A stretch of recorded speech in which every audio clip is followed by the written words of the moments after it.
Rightio, here we go. So where to start with Nardis? This song is painfully hip. This story of the jazz standard Nardis has a star-studded cast. Bill Evans, Cannonball Adderley, Kendrick Lamar, MF Doom, and of course, Miles Davis. For real though, Nardis is one of the coolest tunes in the jazz canon, and it's got some serious history wrapped up with it. Here's a little of what it sounds like.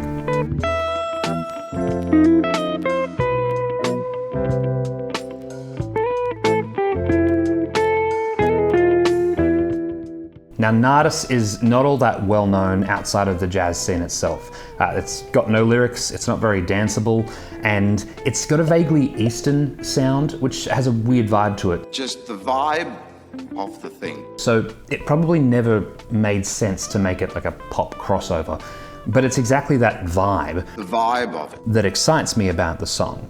And I'm not the only one. But before we get into that, let's back up a little bit.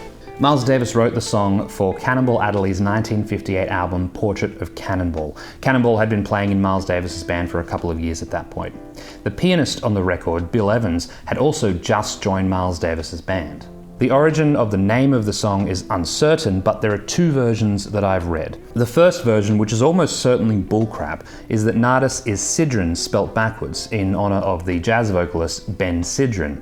Miles did this with other compositions, including Salim and Sivad, which are Miles and Davis spelled backwards. The problem is, Sidran was 14 at the time that the song was written and still in high school, so that's probably a bit of a furphy. A more likely version is that Miles Davis overheard Bill Evans speaking to a punter who had made a bad song request, and Bill said, I don't play that bullcrap, I'm an artist.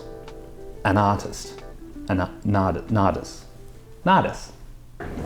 So, Nardis was written in Miles Davis's modal period, which is a period normally characterized by chords that last like a long time, 8 or 16 bars at a time. Nardis doesn't have that. It's got a moderate number of chord changes, but it does have a kind of unconventional approach to harmony, which adds to that vibe. It's just the vibe of it that I was talking about earlier. Let's go through them quickly. The home tonic chord is E minor 7. But then the second chord is just a semitone away, F major 7, which is a bit weird. Then we have two more chords a semitone apart, B dominant 7, C major 7. So let's hear those four together just for the moment.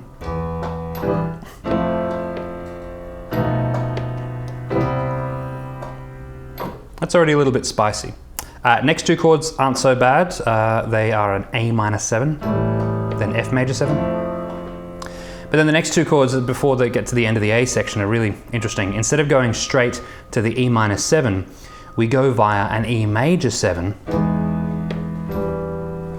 So let's hear those last four bars again. So A minor 7, F major 7, E major 7. Here it is in the context of the melody, with a trio as played by Bill Evans in 1970.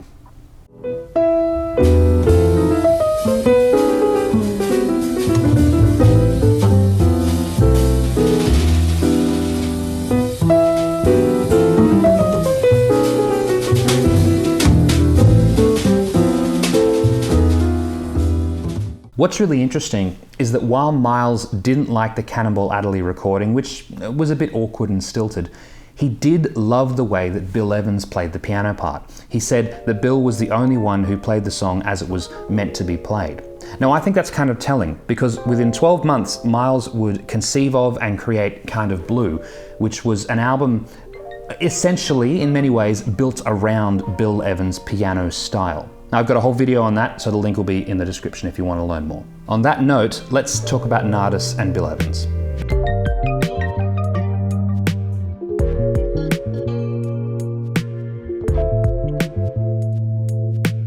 Aside from the songs on Kind of Blue, Nardis is the jazz standard that I think is most associated with Bill Evans. After the Cannonball date, Bill Evans regularly played Nardis live and recorded it in the studio, and so dozens of recordings of him playing it now exist. In his last few years on Earth, Nardis became even more important to Bill Evans. His performances became more harrowing and energetic and frantic, which maybe is like a representation of his own mortality in the wake of a decades-long drug habit. Nardis was Bill Evans' set closer during this period, and he'd play a really stretched out version of the song, kind of as a vessel for the pain that he was feeling. Now, Jeff Meschel has a really incredible blog post about this and about how Nardis sort of weaved into the different stages of Bill Evans' life. I'll leave a link in the description if you want to learn more. For now, here's Bill talking about the song in 1970. He asked Miles to write a tune for the date. Miles came up with this tune, and it was kind of a new type of sound to contend with. It was a very modal sound, and I picked up on it, but no one else did. The tune is called Nardis. Now, I've got to say, it is a damn shame that there wasn't a biopic made about Bill Evans starring an early 90s Crispin Glover, because he is a dead ringer for Bill Evans at that time, and you know he would have crushed that role. Speaking of the future, Bill Evans wasn't the only person to have his way with Nardis, so let's jump ahead to the mid-2000s.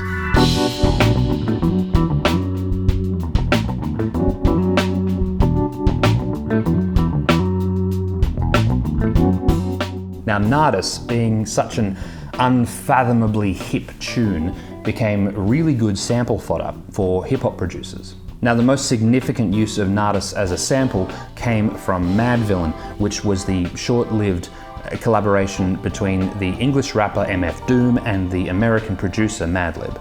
The song Raid, off the duo's only album Madvillainy, includes a sample of Bill Evans playing Nardis live at the Montreux Jazz Festival. Assuming I don't need to edit it out, here's the first couple bars. 2, 2, 1, 2.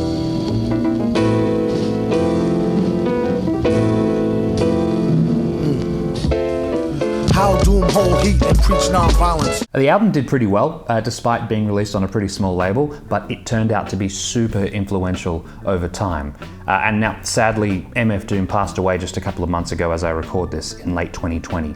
And his death got me re-listening to Madvillainy, and you should too, because it still holds up. It's great. If we jump ahead a decade or so, then the chords from the A section of Nardis, the more interesting ones, show up on a Kendrick Lamar track. Specifically, they're in Untitled 5, which is off the album Untitled Unmastered, which was the follow-up to Kendrick's sort of magnum opus To Pimp a Butterfly. I assume that Terrace Martin is mostly responsible for this. He produced the song and he's a jazz saxophonist, so it's sort of right up his alley. The harmonic progression of Nardis is sort of slowed down to make the backing track, and it's got a kind of lo-fi vibe to it. Thundercat filling out the bottom end on bass, and it's super dope, so do check it out. Pending a copyright strike, here's a couple of bars that you might recognize from it.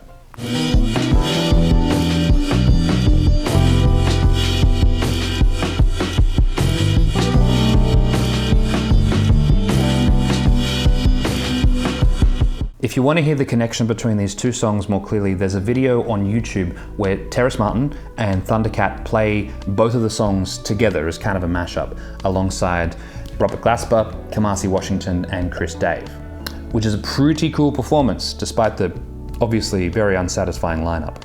If you are into some other jazz versions of the song, here are very quickly my 3 favorite non-Bill Evans recordings of Nardis. First up is Joe Henderson's recording of Nardis from the album Page One. This is sort of, I'd say, like the definitive version of the song that isn't a piano trio. Secondly, Mike Stern's fusion treatment of Nardis from the album Standards and Other Songs. This version has a really cool intro and outro in 7/4, which I really wish had been picked up more widely. And finally, there's this version on YouTube with Ari Honig on drums, and I just think Ari Honig is like an ultra badass, so yeah, it's great. So that's pretty much all I've got to say about Nardis. It's a super cool song, and all the songs I've mentioned in this video are super cool, so links in the description. You should listen to them. I think Nardis is one of those songs where listening to it actually increases your cool attribute. Nardis is like a +10 hip. Thank you for watching. If you had fun, please like the video and subscribe to see more. If you'd like to watch something else now, here's one video, here's another one. If you don't have time, that's cool. I will see you next time in any case. Goodbye.